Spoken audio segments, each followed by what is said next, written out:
Chapter 6, A Visit to the Theatre. The Browns were all very excited. Mr. Brown had been given tickets for a box at the theatre. It was the first night of the brand new play, and the leading part was being played by the world-famous actor Sir Silly Bloom. Even Paddington became infected with the excitement. He made several journeys to his friend Mr. Gruber to have the theatre explained to him. Mr. Gruber thought he was very lucky to be going to the first night of a new play. All sorts of famous people will be there, he said.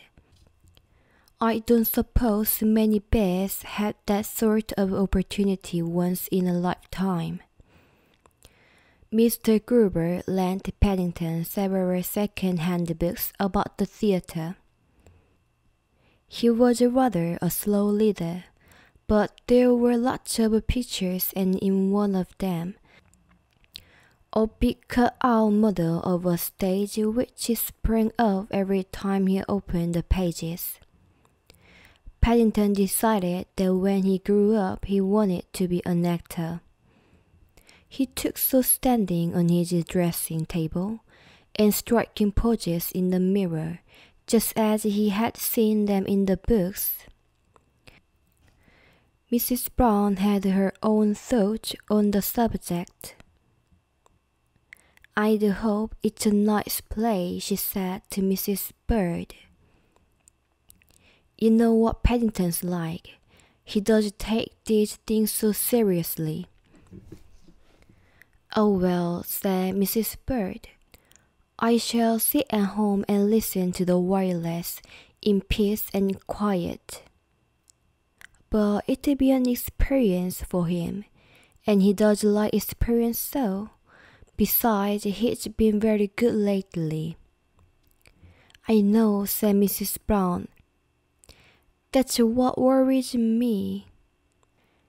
As it turned out, the play itself was the least of Mrs. Brown's worries. Paddington was unusually silent all the way to the theatre. It was the first time he had been out after dark and the very first time he had seen the lights of London. Mr. Brown pointed out all the famous landmarks as they drove past in the car.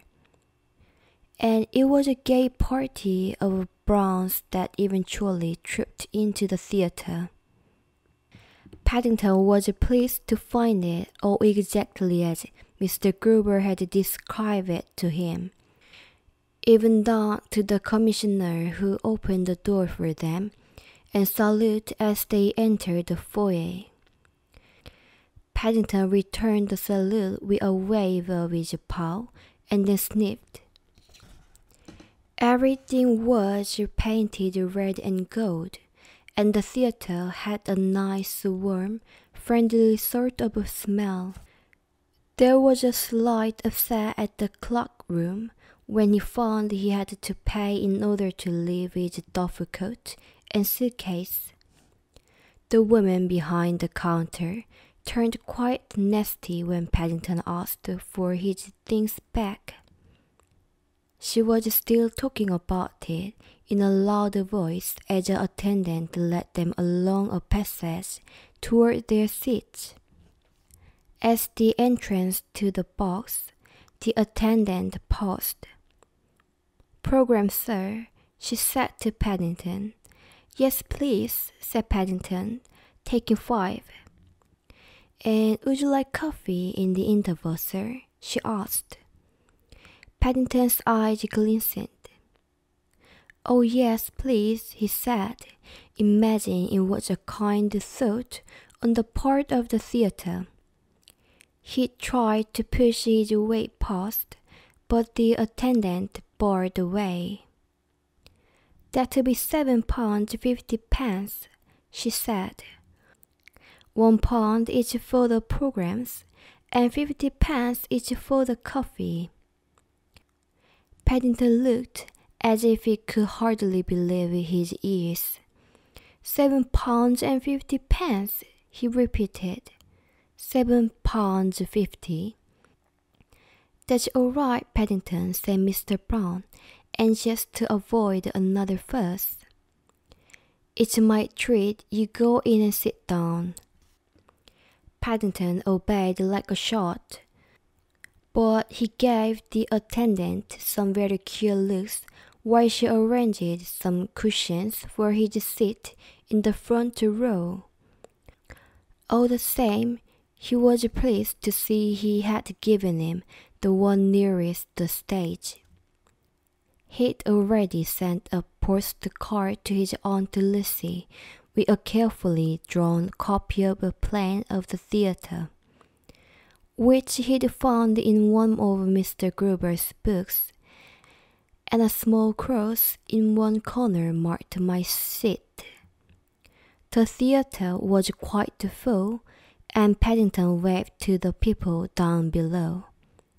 Much to Mrs. Brown's embarrassment, several of them pointed and waved back.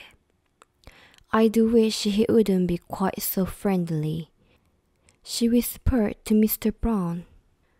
Wouldn't you like to take off your doff coat now? Asked Mr. Brown.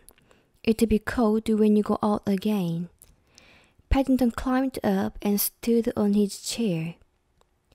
I think perhaps I will, he said. It's getting warm. Judy started to help him off with it. Mind my marmalade sandwich, cried Paddington, as she placed it on the ledge in front of him. But it was too late. He looked around guiltily. Crikey, said Jonathan. It's falling on someone's head. He looked over the edge of the box. It's the man with the bald head. He looks jolly cross. Oh, Paddington. Mrs. Brown looked despairingly at him. Do you have to bring marmalade sandwich to the theatre? It's all right, said Paddington cheerfully. I've some more in the other pocket, if anyone wants one. They are a bit squishy, I'm afraid, because I sat on them in the car. There seems to be some sort of a row going on down below, said Mr. Brown, craning his head to look over the edge. Some chap just waved his fist at him. And what's all this about marmalade sandwich? Mr. Brown was a bit slow on the uptake sometimes.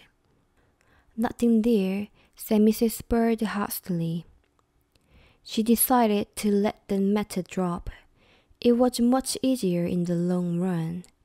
In any case, Paddington was having a great struggle with himself over some opera glasses. He had just seen a little box in front of him marked opera glasses, 20p. Eventually, after a great deal of thought, he unlocked his suitcase and from a secret compartment withdrew 20p.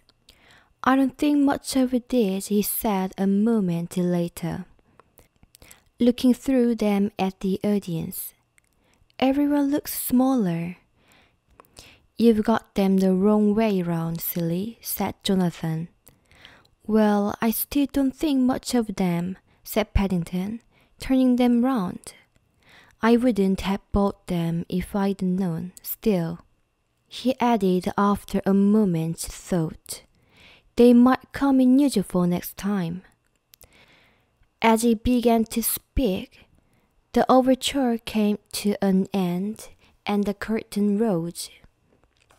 The scene was the living room of a large house, and Sir Silly Bloom, in the part of the village square, was pacing up and down.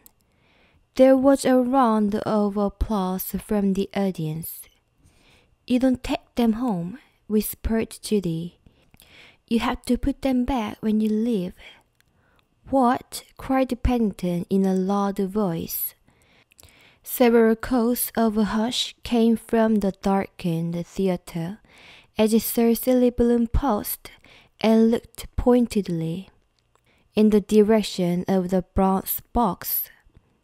"Do you mean to say," words failed Paddington for the moment. 20 pence, he said bitterly. "That's 2 pounds worth." He turned his gaze on Sir Silly Bloom. Sir Silly Bloom looked rather irritable. He didn't like first night, and this one in particular had started badly. He had a nasty feeling about it. He much preferred playing the hero, where he had the sympathy of the audience, and in this play he was the villain. Being the first night of the play, he wasn't at all sure of some of his lines. To make matters worse, he had arrived at the theatre only to discover that the prompt boy was missing, and there was no one else to take his place. Then there was the disturbance in the stalls just before the curtain went up. Something to do with a marmalade sandwich. So the stage manager had said. Of course, that was all nonsense, but still, it was very disturbing. And then there was this Norwich crowd in the box. He sighed to himself. It was obviously going to be one of those nights. But if Sir Silly Bloom's hurt was not in the play, Paddington certainly was. He soon forgot about his wasted 20 pence and devoted all his attention to the plot. He decided quite early on that he didn't like Sir Silly Bloom, and he stared at him hard through his opera glasses. He followed his every move, and when, at the end of the first act, Sir Silly, in the part of the hard-hearted father, turned his daughter out into the world without a penny, Paddington stood up on his chair and waved his program indignantly at the stage. Paddington was a surprising bear in many ways, and he had a strong sense of right and wrong. As the curtain came down, he placed his opera glasses firmly on the ledge and climbed off his seat. "Are you enjoying Paddington?" asked Mr. Brown. "It's very interesting," said Paddington. He had a determined note to his voice, and Mrs. Brown looked at him sharply. He was beginning to recognize that tone, and it worried her. "Where are you going, dear?" she asked as he made for the door of the box. "Oh, just for a walk," said Paddington vaguely. "Well, don't be too long," she called as the door closed behind him. "You don't want to miss any of the second act." "Oh, don't fuss, Mary," said Mr. Brown. "I expect he just wants to stretch his leg or something. He's probably gone out to the clock room." But at the moment Paddington was going, not in the direction of the clock room, but towards a door leading at the back of the theatre. It was marked "Private," "Artists Only." As he pushed the door open and passed through, he immediately found himself in an entirely different world. There were no red plush seats. Everything was very bare. Lots of ropes hung down from the roof. Pieces of scenery were stacked against the walls, and everyone seemed in a great hurry. Normally, Paddington would have been most interested in everything, but now he had a purposeful look on his face. Seeing a man bending over some scenery, he walked over and tapped him on the shoulder. "Excuse me," he said. Can you tell me where the man is? The thin hand went on working. Man, he said. What man? The man, said Paddington patiently. The nasty man. Oh, you mean Sir Silly? The thin hand pointed towards a long corridor. He's in his dressing room. You'd better not go disturbing him, 'cause he's not in a very good mood. He looked up. Hey, he cried. You're not supposed to be in here. Who let you in? Paddington was too far away to answer, even if he had heard. He was already halfway up the corridor, looking closely at the old doors. Eventually, he came to one with a large star on it, and the word Cecily Bloom in big gold letters. Paddington drew a deep breath and then knocked loudly. There was no reply, so he knocked again. Still, there was no reply. And so, very cautiously, he pushed open the door with his paw. Go away, said a booming voice. I don't want to see anyone. Paddington peered round the door. Cecily Bloom was lying stretched out on a long couch. He looked tired and cross.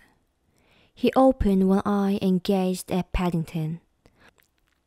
I'm not signing any autographs, he growled. I don't want your autograph, said Paddington, fixing him with a hard stare. I wouldn't want your autograph if I had my autograph book.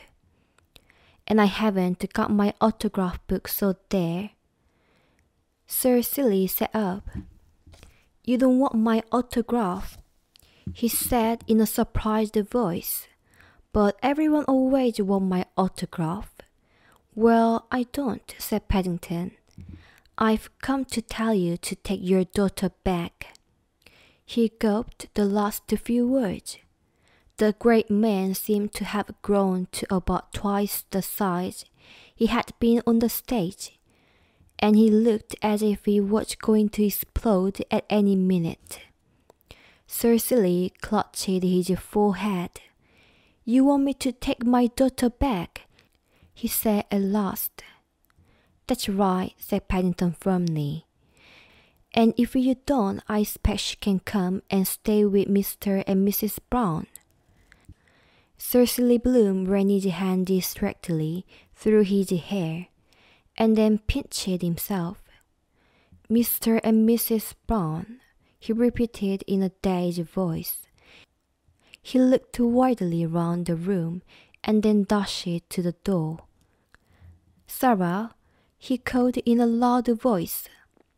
Sarah, come in here at once.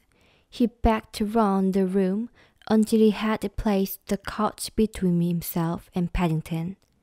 Keep away, Bear, he said dramatically, and then peered at Paddington. For he was rather short-sighted. You are a bear, aren't you? He added. That's right, said Paddington, from darkest Peru. Sir Silly looked at his woolen hat. Well then, he said closely, playing for time. You ought to know better than you wear a green hat in my dressing room.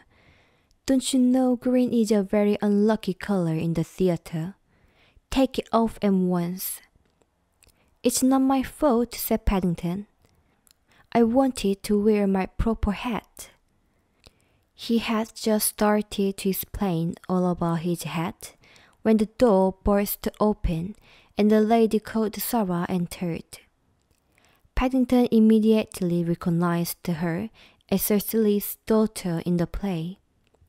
It's all right, he said. I've come to rescue you. You've what? Our lady seemed most surprised. Sarah Cecily Bloom came out from behind the couch. Sarah, protect me from this mad bear.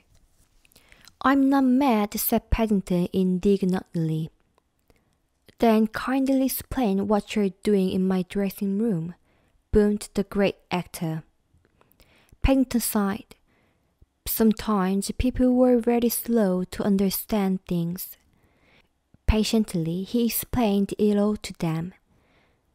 When he had finished, the lady called Sarah, threw back her head and left. I'm glad you think it's funny, said Cecily.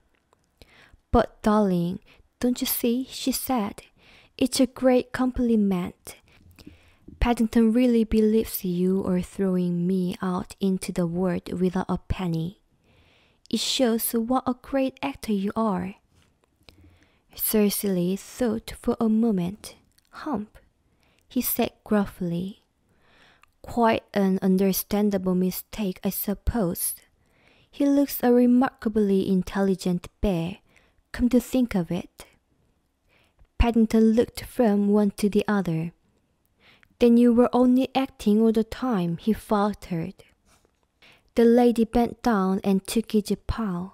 Of course, darling, but it was very kind of you to come to my rescue. I shall always remember it. Well, I would have rescued you if you'd wanted it, said Paddington. Cecily coughed. Are you interested in the theatre, Bear? He boomed. Oh yes, said Paddington, very much, except I don't like having to pay so much for everything. I want to be an actor when I grow up. The lady called Sarah jumped up. Why, silly darling, she said, looking at Paddington. I've an idea. She whispered in Cecily's ear, and then Cecily looked at Paddington. It's a bit unusual, he said thoughtfully, but it's worth a try. Yes, it's certainly worth a try. In the theatre itself, the interval was almost at an end, and the Browns were getting restless. Oh dear, said Mrs. Brown, I wonder where he's got to. If he doesn't hurry up, said Mr. Brown, he's going to miss the start of the second act. Just then there was a knock at the door, and an attendant handed him a note. A young bear gentleman asked me to give you this, he announced. He said it was very urgent. Thank you, said Mr. Brown, taking the note and opening it. What does it say? Asked Mrs. Brown anxiously. Is it all right? Mr. Brown handed her a note to read. Your guess is as good as mine, he said. Mr. Brown looked at it. It was hastily written in pencil and it said, I have been given a very important job. Paddington, P.S. I will tell you about it later. Now, what on earth can that mean? She said. Trust something unusual to happen to Paddington. I don't know, said Mr. Brown, settling back in his chair as the lights went down. But I'm not going to let it spoil the play. I hope the second half is better than the first, said Jonathan. I thought the first half was rotten. The man kept on forgetting his lines. The second half was much better than the first. From the moment Cecily strode onto the stage, the theatre was electrified. A great change had come over him. He no longer fumbled over his lines, and people who had coughed all through the first half now sat in their seat and hung on his every word. When the curtain finally came down on the end of the play, with Cecily's daughter returning to his arms, there was a great burst of applause. The curtain rose again, and the whole company bowed to the audience. Then it rose while Cecily and Sarah bowed, but still the cheering went on. Finally, Cecily stepped forward and raised his hand for quiet. Ladies and gentlemen, he said, Thank you for your kind applause. We are indeed most grateful. But before you leave, I would like to introduce the youngest and the most important member of our company. A young bear who came to our rescue. The rest of Cecily's speech was drawn in a buzz of excitement as he stepped forward to the very front of the stage, where a small screen hid a hole in the board which was the prompt box. He took hold of one of Paddington's paws and pulled. Paddington's head appeared through the hole. In his other paw, he was grasping a copy of the script. "Come along, Paddington," said Cecily. "Come and take your bow." "I can't," gasped Paddington.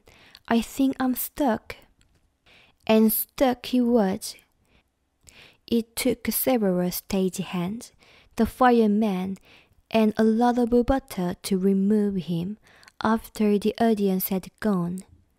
But he was far enough out to twist round and raise his hat to the cheering crowd before the curtain came down for the last time.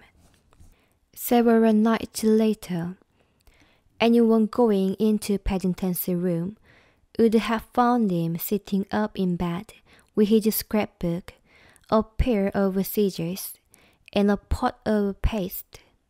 He was busy pasting in a picture of Cecily Bloom, which the great man had signed. To Paddington, with grateful thanks. There was also a signed picture from the lady called Sarah, and one of his proudest possessions, a newspaper cutting about the play headed "Paddington Saves the Day." Mr. Gerber had told him that the photographs were probably worth a bit of money, but after much thought he had decided not to part with them. In any case, Cecily Bloom had given him his 20 pence back and a pair of opera glasses.